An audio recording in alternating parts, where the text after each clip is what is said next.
RPA was a real breakthrough for ENGIE as far as RPA is concerned. We went through a period of incubating the technology, the approach, training our staff up.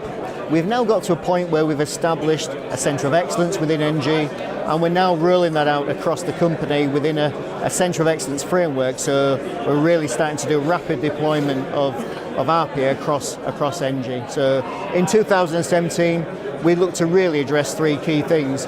One is to embed our centre of excellence. The second one is we want to really industrialise a number of processes. So we want to build once and deploy many times across there. And we really want to drive our operational model to get at least treble the amount of developers trained up to do RPA.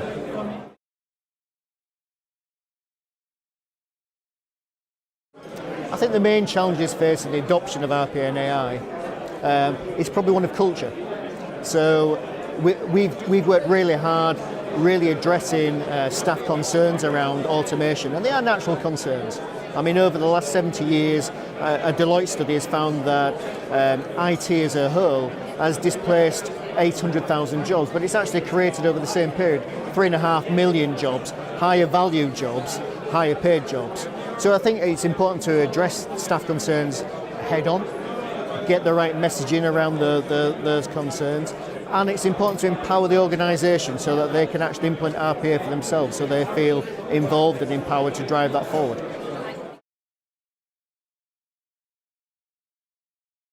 The great thing about these events is you can learn so much from lots of different companies, lots of different people that are at different levels of RPA. And the great thing about it is you can really look at what best practice looks like and really sort of infuse that within your organisation. That's part of our role as developing a centre of excellence, is to really find out what best practice actually is.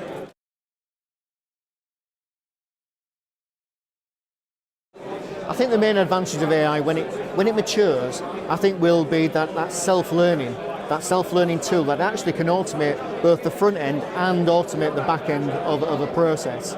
And I was very interested, we saw a demo on IBM Watson 2 weeks ago. Really interesting to see what the potential of that is, and I know there's other tools out there in the market.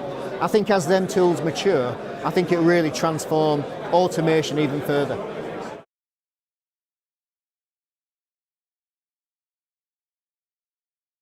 Events like this are fantastic, to network with fellow professionals, to see all the different stands. I think you can take so much away from events like this.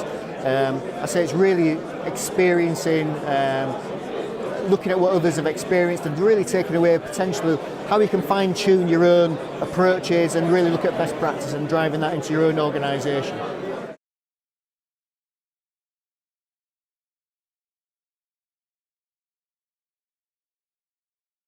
I think this event has been put together really well. I think it's addressing a lot of the topical areas in RPA. Lots of vendors here as well. I think it's a really good 2 or 3 days, and it's absolutely packed to the rafters. So brilliant to see so many people on different stages of their RPA journey, which will get so much out of it through that networking, but also through listening to the different speakers. So I think it's a really good event. I don't think there's anything at this stage that I would pinpoint and say, oh, it'd be good if that was added on. But I guess that'll come through the review at the end.